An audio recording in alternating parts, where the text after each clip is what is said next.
30 definition of terms. Recreation program for jail as a rehabilitation therapy,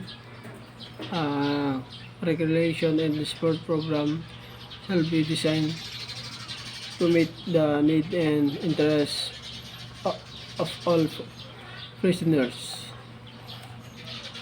Number 2, health and medical service. This service include mental and physical examination of the prisoner.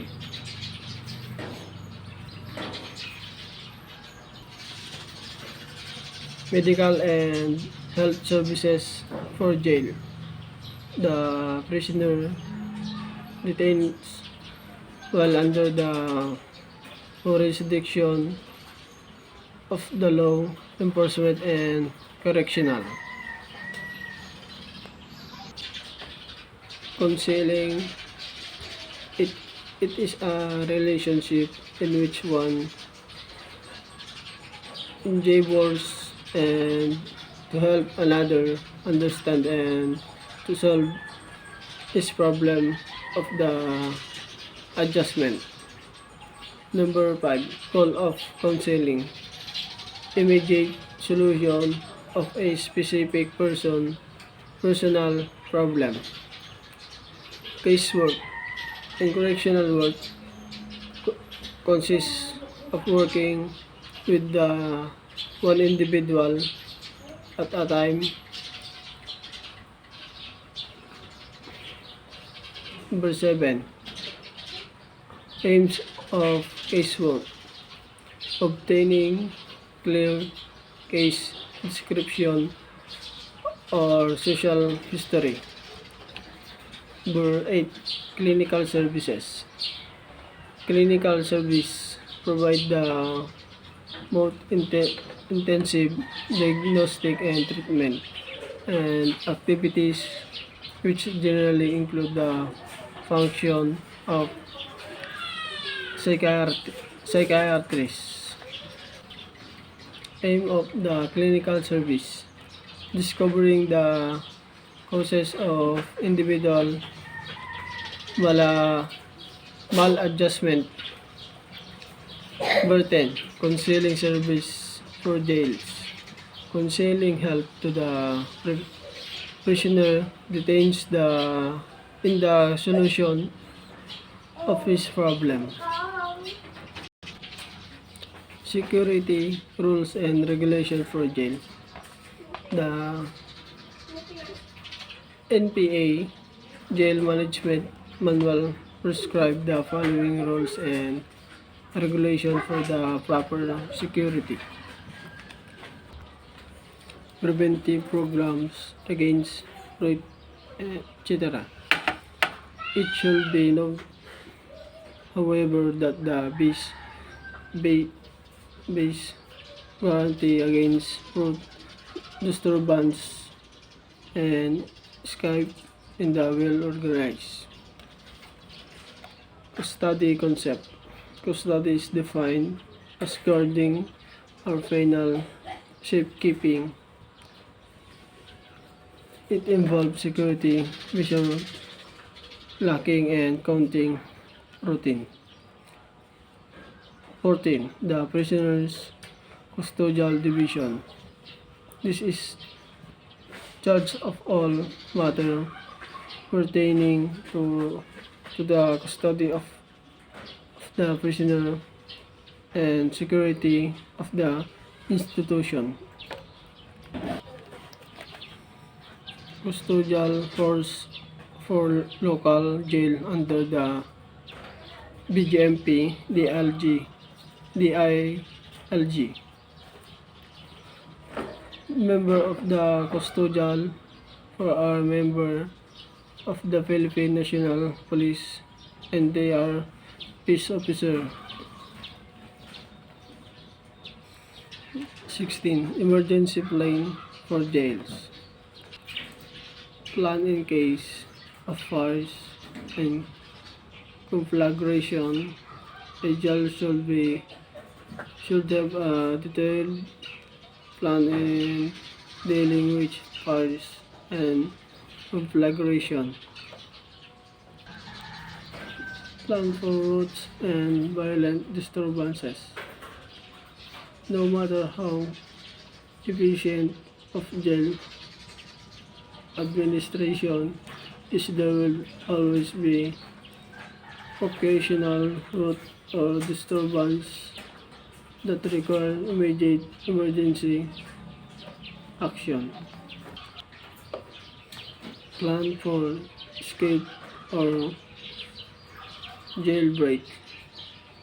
Since escape basically occurs without warning, it is essential that an institution shall have well-developed plans or procedure that may be placed into effect quickly. Time is of the essence in blocking of the movement of escapes and effecting recapture.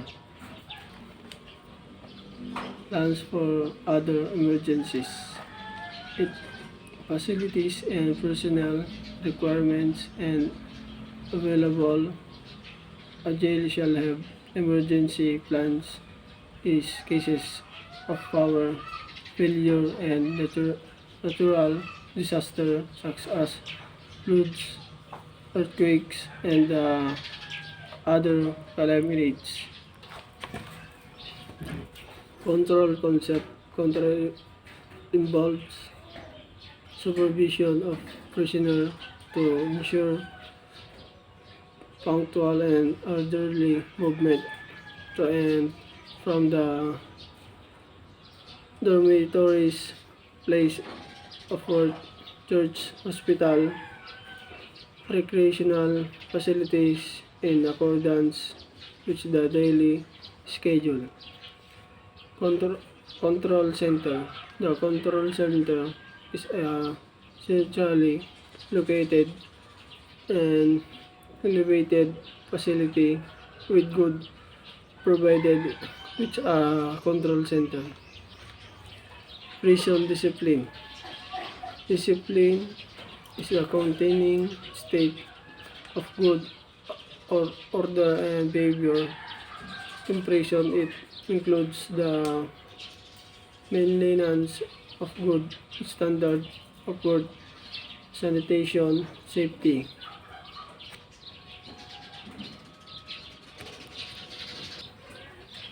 Self-discipline, not merely the ability to conform the accepted standard for individual and community life in the free society. Punishment. Punishment is defined as the redress that the state takes against an offending members. It was inflicted by the group in its corporate capacity upon on who is regarded as a member of the same group. Death penalty. This was affected by burning, boiling in oil, breaking at the wheel, drawing, hanging, and etc. Physical torture. This was the so-called called corporal punishment, which was affected by mutilation, maiming, whipping, etc. 27.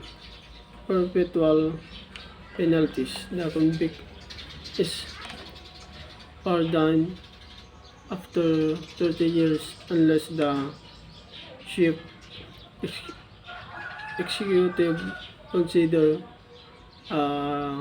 unworthy for pardon, variation of conduct, or serious cause.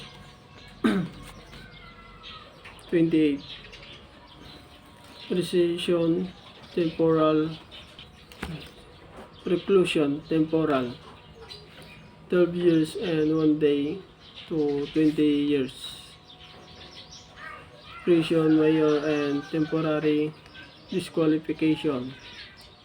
6 years and 1 day to 12 years, except when disqualification is accessory penalty, in which case its duration is that of the principal penalty. Prison, correctional, suspension, and disturb, disturb, distero, 6 months and 1 day to 6 years, except when the suspension is unnecessary penalty, in which case its duration is that of the principal penalty.